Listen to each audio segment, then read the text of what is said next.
In Paris, on Avenue Kléber, in a former Gestapo headquarters, politicians have been talking for 4 years about ending a war. Once a week, on Thursdays, diplomatic cars arrive at the conference center, bringing delegates to talk about a war in which nearly 1 million men have died, the Vietnam War. From North Vietnam, Mr. Xuan Thuy. He arrived in May 1968 when the talks opened. Since then, he and his colleagues have been joined by representatives of the Viet Cong, led by Madam Thai Binh. From the United States, Mr. Henry Cabot Lodge, one of a list of high-level diplomats who have handled the grueling negotiations on behalf of the nation most anxious for peace in Indochina.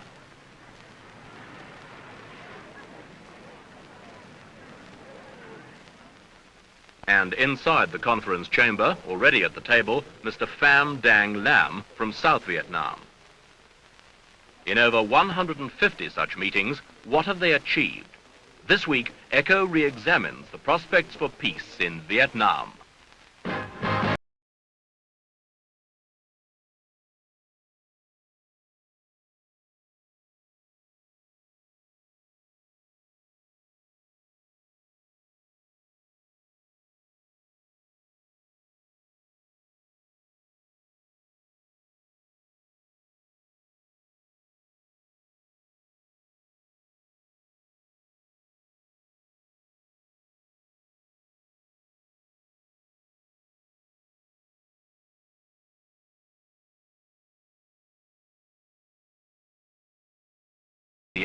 Have by 1972 achieved nothing. The delegates still turn up, make accusatory speeches and leave.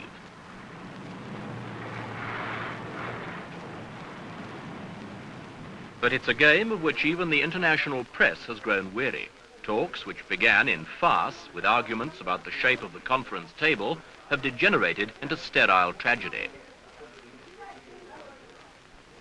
Week in, week out, the delegates play their parts, but it's all become nothing more than a puppet show without an audience, and there's nothing to comment on anymore.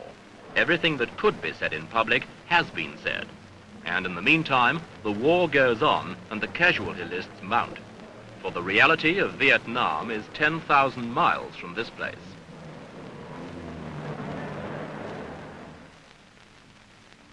And yet in other parts of Paris, secret meetings between Americans and North Vietnamese did attempt to break the deadlock. The American initiative was led by President Nixon's special advisor, Dr. Henry Kissinger.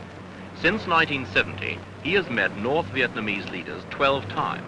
At their meetings, he offered much of what the communists demanded, the withdrawal of American forces and new elections in South Vietnam. But all offers were rejected or ignored, and the whole American formula publicly rebutted by Hanoi.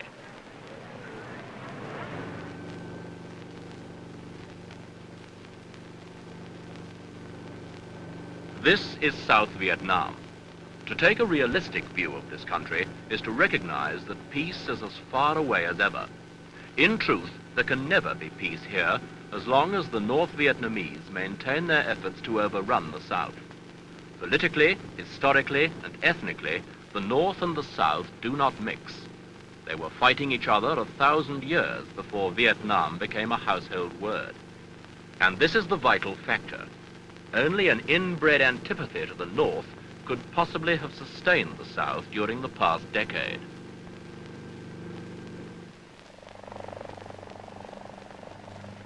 But even a massive commitment to war cannot obscure South Vietnam's growth. For example, it depends on rice. During the worst of the war, production slumped, but has been revitalized, so that this country now grows 6 million tons annually, enough to feed its people without imports.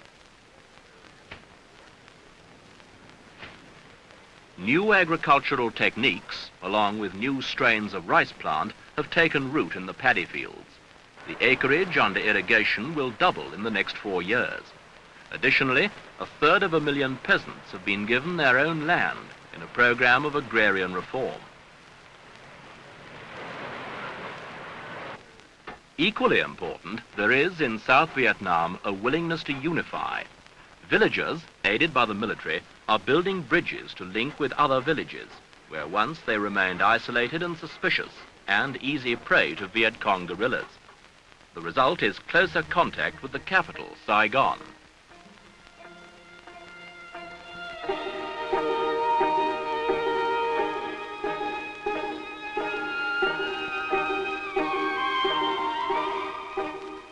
The Mekong River connects South Vietnam with the outside world, serving as an artery for the nation's trade and commerce. Intense development of the port of Saigon has made it the biggest and most efficient trading port between Singapore and Hong Kong. Formerly only handling the massive inflow of men and material needed for the war, it has now switched to more peaceful uses.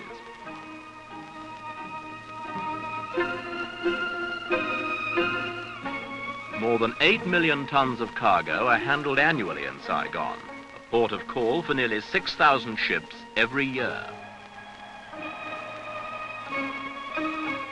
Goods are moved quickly along the waterways flowing into the Mekong and on the new highways first built to transport the paraphernalia of war.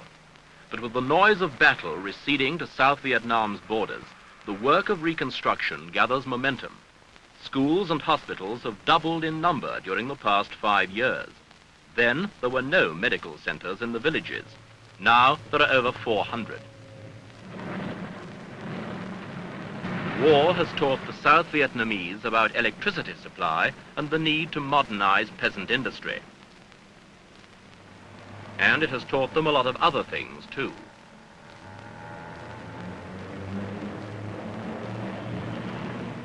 Nobody under the age of 30 in South Vietnam knows what it is like to live under any but wartime conditions. Nobody has ever asked them what they want. If they were asked, their answer would probably be nothing more ambitious than to be left alone in peace. What they have learned is that even when fighting an endless war, they can equip themselves for peace, should it ever come.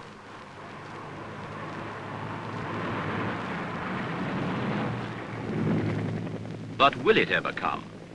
The answer lies in the tortured thinking of the men in Hanoi and Peking. What South Vietnam has achieved, it has had to achieve while committing 1 million of its best young men to fighting a war from which their American support is being gradually withdrawn. To the Americans, the name of the game is Vietnamization. It means simply equipping South Vietnam to fight its own battles.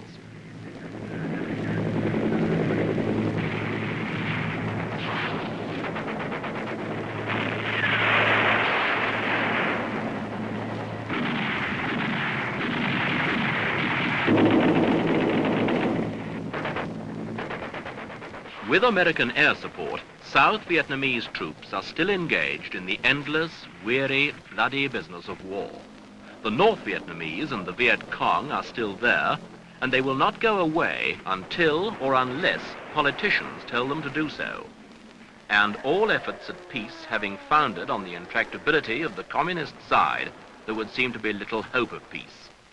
For this is a war that nobody can win.